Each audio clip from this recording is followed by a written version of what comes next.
Let's work through another few scenarios involving displacement, velocity, and time, or distance, rate, and time.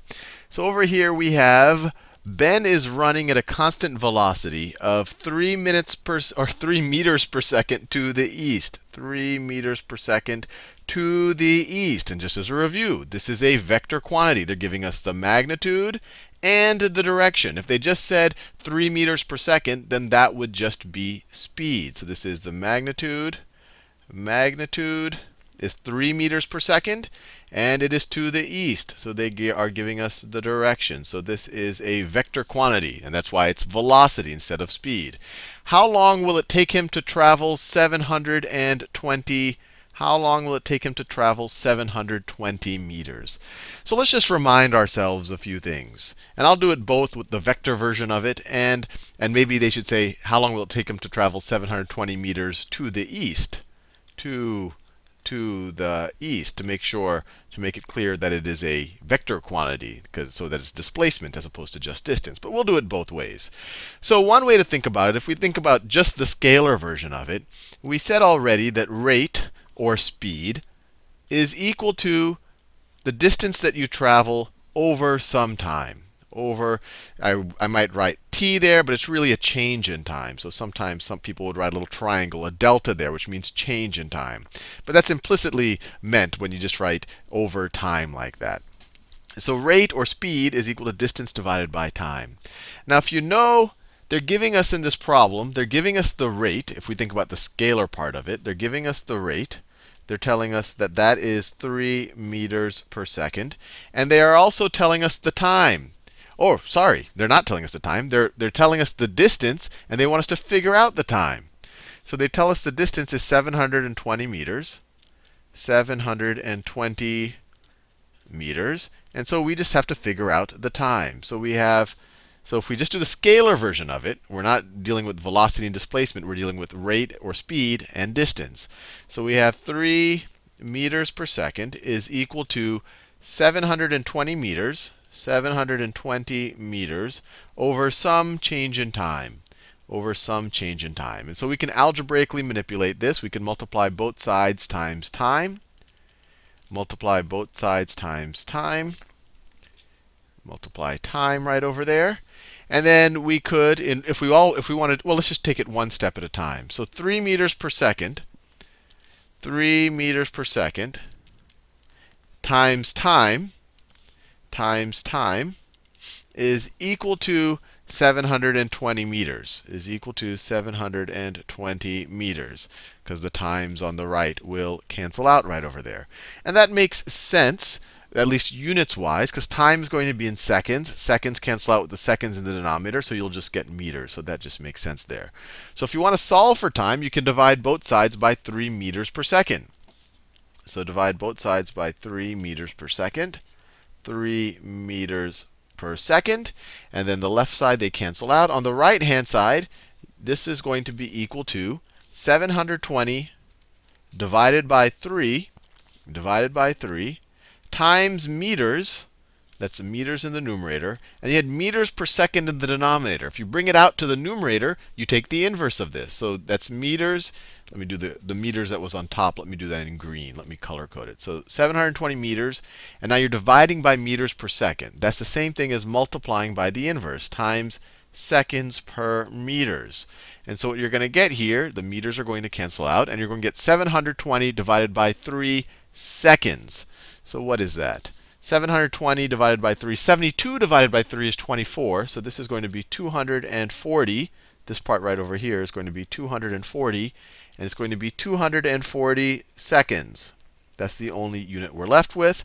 And on the left-hand side, we just had the time. So the time is 240 seconds. Sometimes you'll see it, and just to show you, in some physics classes, they'll show you all these formulas. But one thing I really want you to understand as we go through this journey together is that all of those formulas are really just algebraic manipulations of each other. So you really shouldn't memorize any of them. You should always say, hey, that's just manipulating one of those other formulas that I got before. One of those, and even these formulas are hopefully reasonably common sense. And so you can start from very common sense things. Rate is distance divided by time, and then just manipulate it to get other hopefully common sense things. So we could have done it here. So we could have multiplied both sides by time before we even put in the variables, and you would have gotten, so if you multiplied both sides by time here, you would have got on the right hand side, distance is equal to time times rate, or rate times time. And this is one of, you'll often see this as kind of the formula for rate, or the formula for motion. So if we flip it around, you get distance is equal to rate times time. So these are all saying the same things. And then if you wanted to solve for time, you could divide both sides by rate, and you get distance divided by rate is equal to time. And that's exactly what we got. Distance divided by rate was equal to time. So if your distance is 720 meters, your rate is 3 meters per second. 720 meters divided by 3 meters per second will also give you a time of 240 seconds. If we wanted to do the exact same thing, but the vector version of it, just the notation will look a little bit different, and we want to keep track of the actual direction. So we could say, we know that velocity, and it is a vector quantity, so I put a little arrow on top. Velocity is the same thing as displacement, let me pick a nice color for displacement, blue. As displacement, and remember, we use S for displacement. We don't want to use D, because when you start doing calculus, especially vector calculus, well, any type of calculus, you use D for the derivative operator. If you don't know what that is, don't worry about it right now. But this right here, S is displacement. Or at least this is convention. You could kind of use anything, but this is what most people use. So if you don't want to get confused, or if you don't want to be confused when they use S, it's good to practice with it. So it's displacement per time. So it's displacement divided by time. Sometimes, once again, you'll have displacement per change in time, which is really a little bit more correct. But I'll just go with the time right here, because this is the convention that you see, at least in most beginning physics books. So once again, if we want to solve for time, you can multiply both sides by time. And you get, this cancels out, you get, and I'll flip this around. Well, actually, I'll leave it like this. So you get displacement is equal to, I can flip these around, velocity times change in time, I should say. Or we could just say time, just to keep things simple. And if you want to solve for time, you divide both sides by velocity. And then that gives you time is equal to displacement divided by velocity. And so we can apply that to this right over here. Our displacement is 720 meters to the east. So in this case, our time is equal to 720 meters to the east. 720 meters east is our displacement. And we want to divide that by the given velocity.